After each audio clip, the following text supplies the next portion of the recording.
You really would let me kill you, wouldn't you, you sick? You ever heard of the Masada? For 2 years, 900 Jews held their own against 15,000 Roman soldiers. They chose death before enslavement. And the Romans, where were they now? You're looking at him, man. I am not in danger, Skylar. I am the danger. A guy opens his door and gets shot, and you think that of me? No. I am the one who knocks. If you want to survive, you gotta fight for it. I'm talking about fight right here, right now. I never f***ed anybody over in my life. Didn't have it coming. You got that? All I have in this world is my balls and my word. And I don't break them for no man. Do you understand? Take me down! Take me down! Take me down! Still make motherfuckers! Come on! Over here! Who's that carrying the boat? I ain't going nowhere,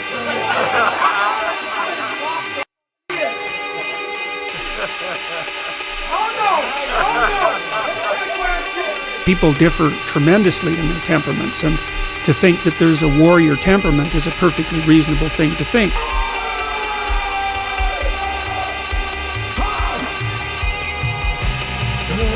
I mean, there's been whole cultures, many cultures, who are devoted to fostering that warrior mentality, where if you weren't like that, you were the outlier. And so again, in the Harry Potter stories, you see he's touched by evil, right? He actually has a soul fragment that's embedded within him that's as black as anything can possibly be. That's why he can talk to snakes. But without that, he wouldn't be able to have any victory. And that's exactly right psychologically. Unless you can think the way that an evil person thinks, then you're defenseless against them, because they'll go places you can't imagine, and then they win. Are you not happy, or you're only half happy, or? Still to be happy about. You're up too old. Job's not finished. Job finished? I don't think so. Okay. I see a lot of players take vacation or just take vacations just to take vacations, or just hang out just to hang out. Like I never did that. Why not though? Why didn't you do that?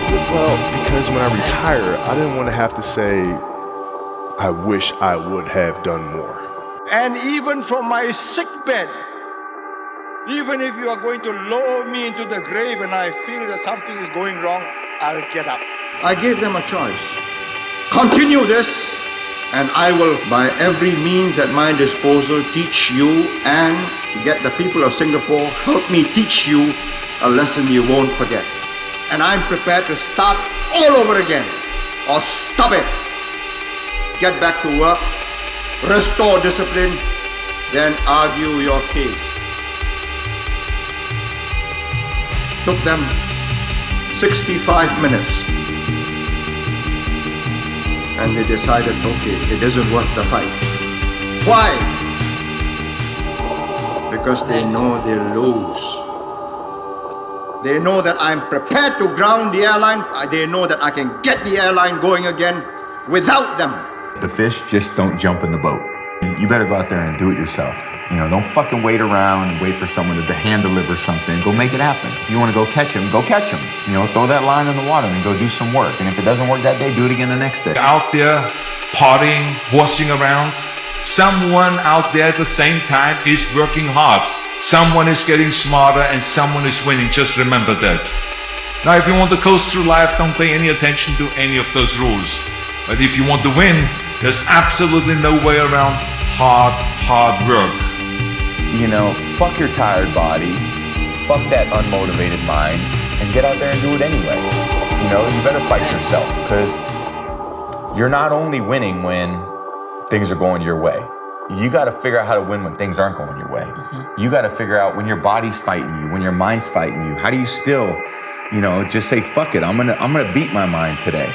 Or do you just give in to your mind and say, I'm tired today, I'm lazy, I don't want to do it, it's too hard, no one else is doing it, it's a weekend, it's too late, these are already off hours, oh, exactly what I want isn't happening right now. Like, okay, great. You know who that's great for?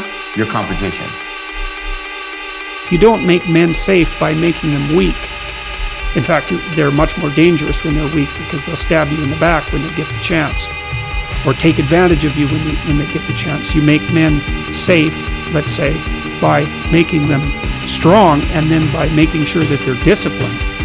I was gonna rip his heart out. I'm the best ever. I'm the most brutal and vicious and most ruthless champion there's ever been. There's no one can stop me. Lynx is a conqueror. No, I'm Alexander. He's no Alexander. I'm the best ever. With all due respect to everyone, fuck everyone.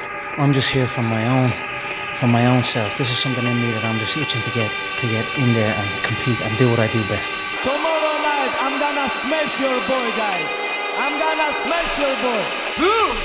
I don't lose. I win! I win! That's my job! That's what I do!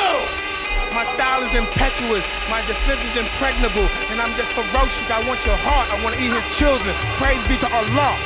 Saying now, Mike the bike. The thing that made him great could also run away like a wildfire and burn everything around. In everybody. You know, Mike did my podcast twice, and the first time he did it, Mike was like heavier. He was so chill. It's like Mike Tyson is like such a sweet guy. And then Mike Tyson signed up for the Roy Jones fight. And the next time he came in, he was still friendly. He was still cool as fuck. But this was the real Mike Tyson. But that was the guy. That's because the he guy. tapped back into that monster. He found it. Because you gotta have the monster. A legit monster inside of you that doesn't really live in the real world. Because in the real world, he doesn't work. That same monster, if you can control that motherfucker, then you're Mike Tyson. You're Mike Tyson. I'm a warrior. I go to the core. I am Invictus. Nothing crushes me, nothing. Doesn't even come close. And if it does, I rise again, and again, and again. There is only one way to defeat an opponent who fights with heart: by being heartless. Skill will only go so far. To pierce the heart of your enemy, you need to harness all that hate inside you. You've got to create a lot of different emotion to heighten your sense of awareness and focus. Like, for me, anger was good. Anger was good because it was motivating. The more I could create an enemy, the more I wanted to go out and kill those guys. Now, I knew I wasn't going to kill them physically, but man, if I could just, what did they say? You know, and what did they look like? Did they disrespect me at all? You know, and did that also say something? Like, those are little things that can get me right in the emotional frame of mind that when I ran on the field and I said, let's go. Right off the bat, buddy, right off the bat, you are doing something that's causing others to notice and comment on. Very few people in the world have that effect, have that kind of influence, whether good or bad. Very few people, most people are forgotten souls. They go about their day and no one knows if they're there or not, and no one cares. Pressure creates change. It's weak men who also attack anybody of virtue, because I think when you're weak, you're intrinsically unhappy. I don't think as a man you can be happy if you're weak. I think happiness and strength go hand in hand. Yes. I think that's how we're supposed to be, right? Even strength of mind, strength of conviction, strength of something. If you're weak, you're going to be miserable. So I do find satisfaction in the fact that most of the men who truly dislike me are miserable and weak. You will never in life meet a hater doing better than you. That's a fact. Ever. So when I fucking realized that. Tell me about this mixtape of hate that you've made. So what started happening is, as you get bigger, as you get more successful, you open the door for people to critique everything you do. And most of the people who are critiquing you usually aren't where you are. And all their critiquing comes from people who are really at a low level of life, which is sad. I started having fun with it. So I'll go through the comments while most people don't go through comments. I go through them intentionally, look for the bad ones. And while I'll block and delete you because the people on my page don't need that negative energy, I'll block and delete you, but I take a snapshot on my phone and I put it in the archive. So what happens is, there's days where I'm like, you know what? I really don't want to do this today.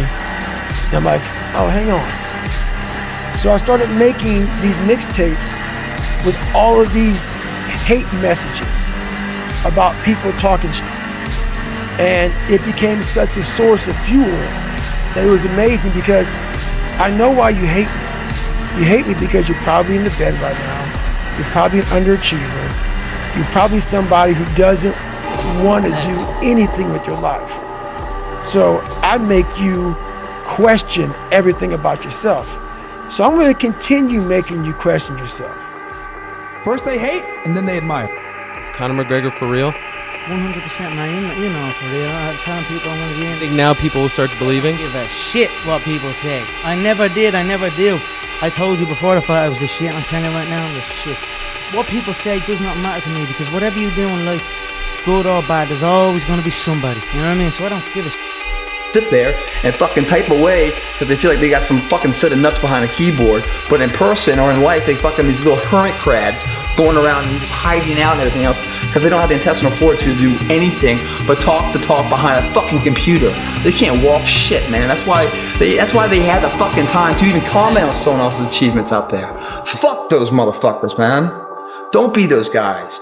Come in here, man. You go in there and you fucking kill it. And when you kill it in there, man, you come out here, I don't give a shit what goes down. Part of your day is fucking a check, man. You did it right. When you do it right once, it makes it easier the second time to do it right later in the day. It's a wave of positive energy, man. You need to seriously be selfishly focused. And what I mean by that is, if people aren't adding to the mission or helping you get to the mission, they're no longer a part of the mission. Mm-hmm. I ignore polling as a method of government. I think that shows a certain weakness of mind, an inability to chart a course. Whichever way the wind blows, whichever way the media encourages the people to go, you follow. You're not a leader. The thing is with me is I don't give a fuck. Thank you. I don't give a fuck. I don't give a shit what anybody says or what anybody thinks. I have this mindset. I know exactly who the fuck I am. I have my circle of people that I hang around with who know me and know what I'm about and whatever. And anybody else who doesn't like it or doesn't want it, fucking bad. Success is the only revenge. As you expand, they shrink into irrelevance. As you get louder, no one can hear them. You don't beat them, you cast a shadow so big, no one can see them to begin with. When people copy, they copy the wrong stuff because they don't know why it worked to begin with. And when it breaks, they don't know how to fix it because they didn't build it. So don't sweat it. Copycats will always be behind. You don't push nobody, you don't make nobody. Like, if you don't want, okay, leave. But if you come here, don't complain. You want to become best, you want to become champion, and now you want to say like you tired. Who cares? You tired or not? Nobody care about you. He was tired, he have personal problem, family. Nobody cares. You don't know, like you just see how he fight and he go. Without you or with you, there is always gonna be champions. With your name, this is your choice. You wanna put your name there? Okay, work hard. No? Bye-bye. They're gonna hate you because, you know, your success is a spotlight shining down their misfortune. They fucking hate you for what you're doing is reminding them of their missed opportunities and stuff. You know, it's lonely, man. It's just like being this only car out in the parking. But if you're cool with that, man, you know, the only person you got, the man right there in the shadow, man. How you doing? Pretty good. How you doing? All right, man. Cool, cool. You know, if you're cool with that kind of walk of life, I tell you, man, the world is your playground. You can't escape the battle. The battle's here for all of us. So I've made my decision, and that's why I can't be quiet, because you just said I would lose my self-respect, and I'd lose my dignity. And I don't think I can function that way as a man, and I don't think any man should be able to function without self-respect and dignity. The reason men died on the Titanic was for self-respect and dignity. They went into the icy cold water and died because they would feel honorless if they jumped on the boat and left the women to die. That's right. I found out I'm unbeatable. I can't be beat. It's impossible. You can dent me. You can damage me. You're never ever gonna beat me. If you're going to try, go all the way. Otherwise, don't even start. Imagine walking out the door a loser. I'd rather die. I would rather die than be that loser guy. I've got some nuts, mate.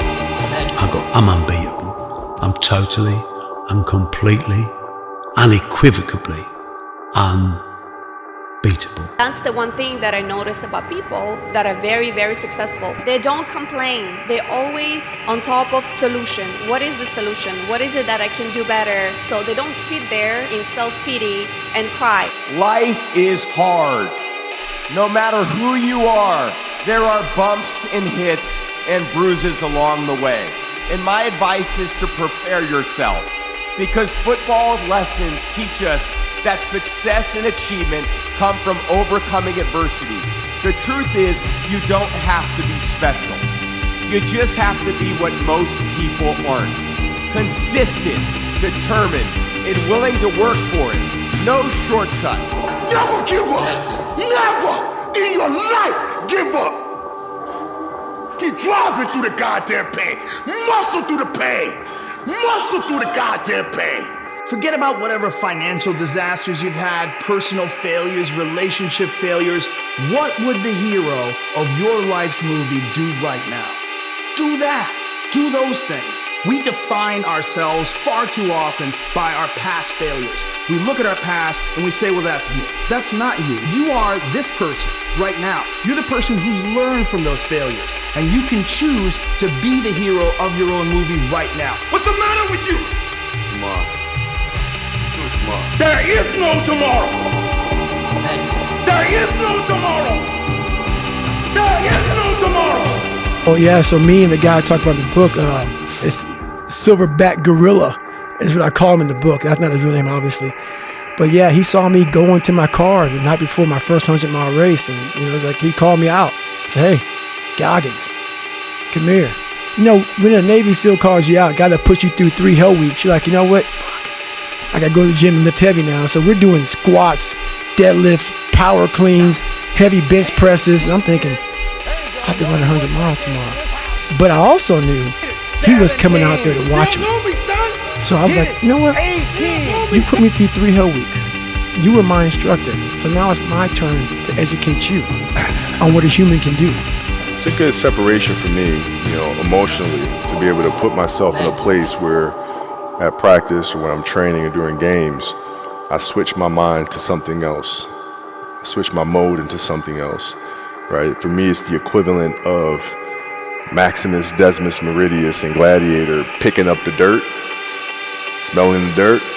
It's go time, right? So that was my mental switch. It was like an actor getting ready for a film. There wasn't a lot of smiley faces with me out there. There wasn't a lot of smiley faces with Michael Jordan. There weren't a lot of smiley faces with Kobe Bryant.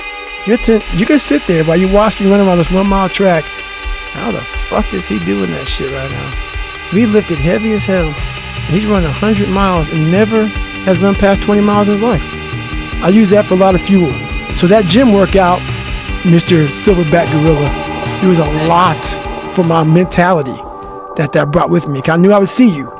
And he came at mile 50 with a package of 6 donuts that I chomped up with the quickness. He's like, you work out? And I was like, no. He's like, why not? I was like, I don't know how. And so that teacher, Mr. Gibbons, ended up working out with me every day in high school and showed me how to work out.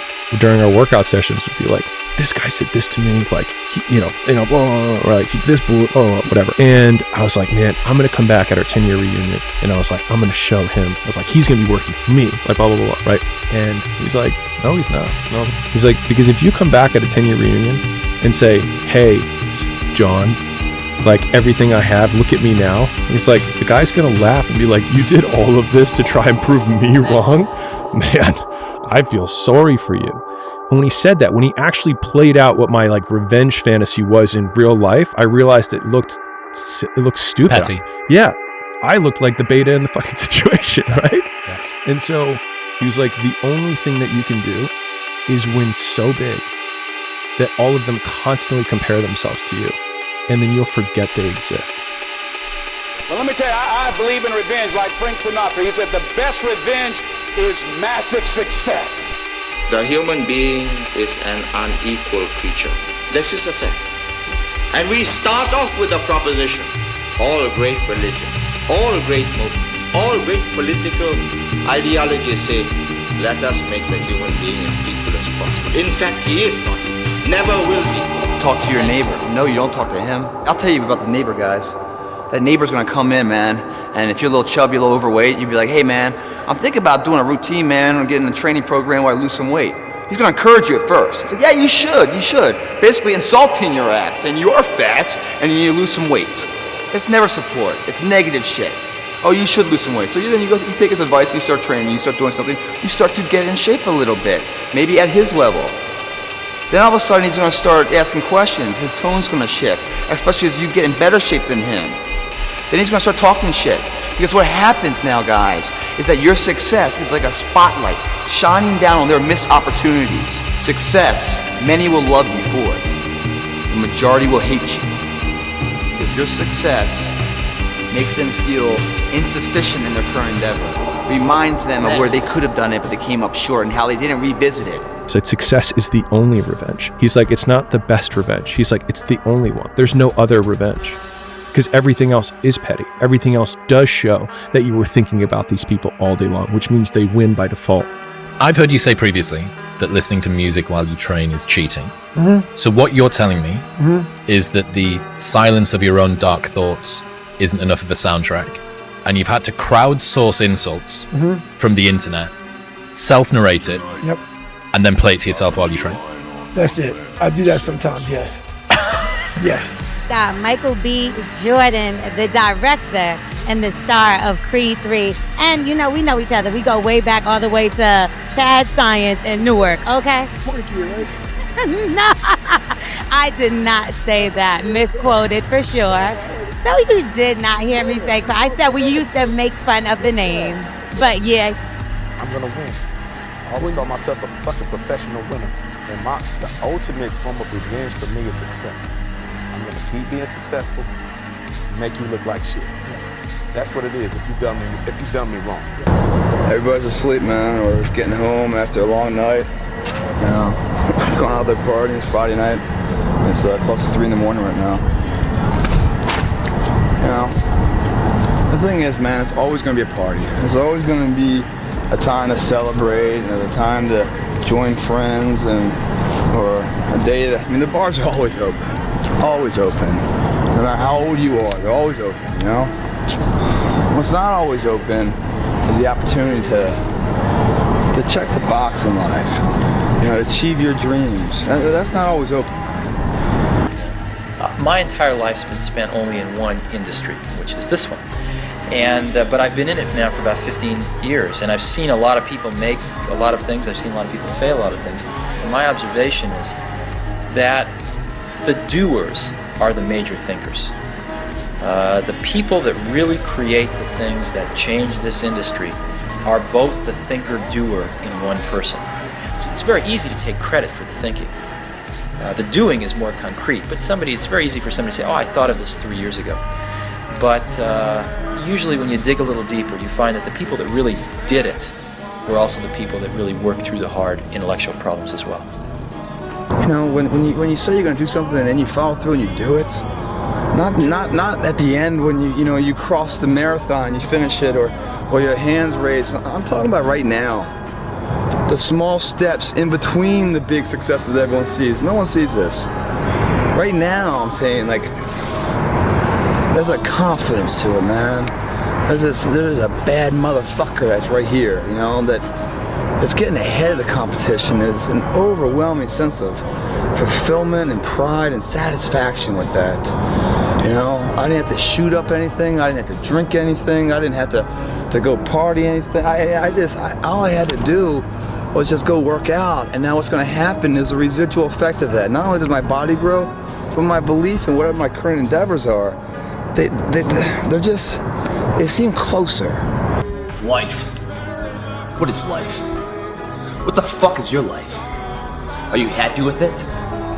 And if so, is just the intake and outtake of breath that makes you put a smile on your face? That's something your fucking mother gave you. You haven't earned that. What have you done with your life to make it something else besides the normality of everybody else? The intake and the outtake of what you call life is nothing more than time. And unless done something with, it's forgotten about. How many Wednesdays do you have left? How many months? How many weeks? How many years? How many minutes? that clock is ticking, and it's going to run out. There's people with dreams, incredible dreams, beautiful dreams, heartwarming dreams, but who executes? Without execution, those dreams are nothing. Without execution, those goals are nothing. Without execution, those ideas are nothing. Without execution, you become nothing. If you want to win, you have to execute. There's no footprint of your existence left for anyone else to follow. Life is time. And a life that's remembered, where a footprint is followed behind in footsteps of inspiration and motivation, is when time is met with opportunity and action. They collide to be a life of remembrance. The problem is, most people don't have a plan. And without a plan of your own life, you become the plan of someone else's life. You're not running the day's running you. The differential between those people is belief. One person with belief overrides 100 people with just intent. Intent is thought process, thinking, wargaming it, never putting a foot forward, never putting their face or their name to the fire. Belief is going after and figuring it out along the way. If you're a man who is born and you decide to do exactly as you're told, you're going to end up depressed, in debt, working a job that you hate, with a wife who doesn't respect you, with kids who don't listen to you, in a house you don't own, until she leaves you, and then you contemplate suicide a while, and maybe you might find some purpose towards the end, enough to survive and pay your taxes, and then you're gone. I don't think a man who just follows the programming is going to find any happiness. But they don't care. Why would they? They have no interest in masculine happiness. This is another thing that's very interesting. We talk about men's mental health all the time, saying that men commit more suicides. A lot more. It's hard to be a man. We commit more suicides, we're more depressed, we have all these mental health problems. I come along, I genuinely get thousands of emails a day saying I'm helping people men's mental health. But no, you can't help it the way Andrew wants. You can't tell them to go to the gym and stand up for themselves and have pride. You're a man. You are a man. Stand up and be a man. Make the hard decisions. Make the sacrifices. Make the unpopular decisions. And become comfortable in your own skin. You decide. You make up your mind. You exercise the choice. You pay the price. There's a war going on. Good versus evil. Light against darkness. Truth against lies. Strength versus weakness. Long-term success versus short-term gratification. Building versus decaying. And what's hard about this war is it is you. Both sides. You against you. So if you're in the woods and you don't know where to go, start walking. You got to start walking because the perspective's not going to change. You have to start moving forward. You have to start taking steps in order to improve your vision, improve your perspective, change your perspective, make some kind of progress. And worst case scenario, you figure out that you walked the wrong direction. Okay, now you can go walk in the other direction. And that's going to be fine. But standing there lost and not doing anything is just waiting to die, waiting to starve to death. Don't let that happen. How do you win?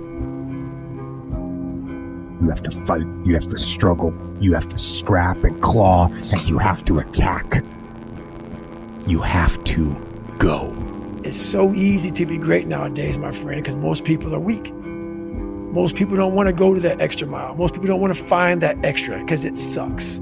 It's miserable. It's lonely. You're the only person who wakes up every day who should have a genuine vested interest in improving your life. Nobody else wakes up and wants to improve your life, only you. So if nobody else cares about how you feel, why do you care? So my argument also for depression is, you're depressed, fine. Have you trained today?